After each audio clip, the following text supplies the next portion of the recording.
રાજ્યનો વધુ એક બ્રિજ જોખમી બન્યો છે। તંત્ર અને કોન્ટ્રાક્ટરની ઘોર બેદરકારીની પોલ ખુલી ગઈ છે। સૌરાષ્ટ્રના અમરેલી, ભાવનગર અને સોમનાથને જોડતો રાજુલાનો હિંડોરણા બ્રિજ જોખમી હાલતમાં છે। આખા બ્રિજ પર ખાડા જ ખાડા છે અને બ્રિજના સળિયા નીકળીને બહાર આવી ગયા છે। તંત્ર તેમજ કોન્ટ્રાક્ટર એજન્સીની ઘોર બેદરકારીને કારણે આ બ્રિજ અકસ્માતને આમંત્રણ આપી રહ્યો છે।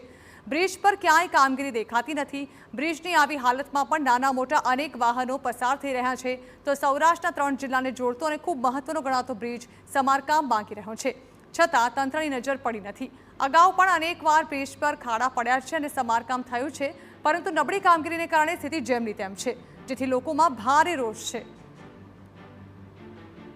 ભાવનગર હાઈવે ઉપર પુલના કામ બેકાર હાવ થયેલા છે। ગાબડા પૂરતા એટલી વાર લગભગ 7 થી 8 વાર તો ગાબડા આ લોકોએ પૂર્યા છે, છતાં કામ કાંઈ પણ સારું નથી કર્યું। આમાં માણસની જોખમ છે।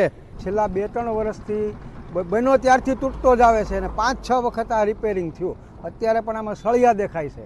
કોઈ પણ એકદમ હલકી ગુણવત્તાનું કામ કરેલું છે।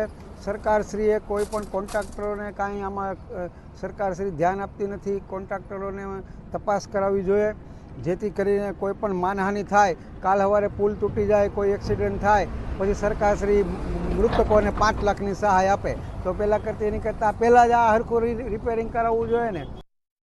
તો લોકોનો આક્ષેપ છે કે સ્થાનિક તંત્ર અને નેશનલ હાઈવે ઓથોરિટી વચ્ચે સંકલન નથી, કોઈ ધ્યાન આપતું નથી, જેના કારણે બ્રિજની દશા ખરાબ થઈ ગઈ છે।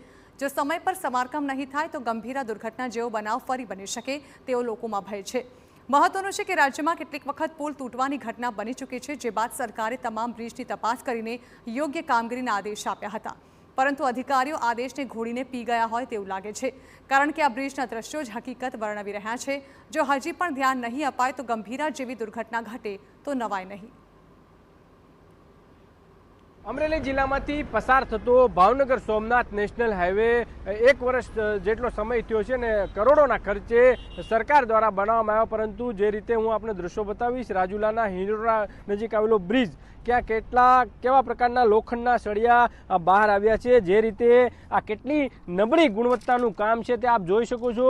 ભાવનગર સોમનાથ નેશનલ હાઈવેનો આ બ્રિજ છે, લગભગ 1 વર્ષ જેટલો સમય થયો છે ને આ પ્રકારની સ્થિતિનું નિર્માણ થયું છે, એટલે કેટલો ભ્રષ્ટાચાર અને કેટલી નબળી ગુણવત્તાનું કામ છે તે દ્રશ્યો ઉપરથી જ જોઈ શકો છો। જોકે આ હિંડોરણા બ્રિજ ઉપર આ પહેલી વખત સળિયા નથી નીકળ્યા, અગાઉ પણ અનેક વખત આ પ્રકારના ગાબડાઓ પડી ચૂક્યા છે। આ પ્રકારના બ્રિજ બેસી જવાની ઘટના ભાવનગર સોમનાથ નેશનલ હાઈવે ઉપર બની ચૂકી છે, પરંતુ જિલ્લાના જવાબદાર કલેક્ટર સહિતના અધિકારીઓ આજ સુધી વિઝિટ પણ કરી નથી, જેના કારણે નેશનલ ઓથોરિટીના અધિકારીઓના જે રીતે તેમની એજન્સીના કોન્ટ્રાક્ટરો છે તે આ પ્રકારનું કામ વારંવાર કરતા રહે છે, જેના કારણે આ પ્રકારની સ્થિતિનું નિર્માણ થયું છે। વાહન ચાલકો અને સ્થાનિક લોકોનો આક્ષેપ છે ગંભીર પ્રકારનો ભ્રષ્ટાચાર થયો હોવાના કારણે આ એજન્સીની તપાસ કરવામાં આવે ને જે રીતે નબળી ગુણવત્તાનું કામ છે તેની તપાસ કરીને યોગ્ય કરવા માટેની લોકો માંગ કરી રહ્યા છે। જયદેવ કાઠી, TV9, રાજુલા।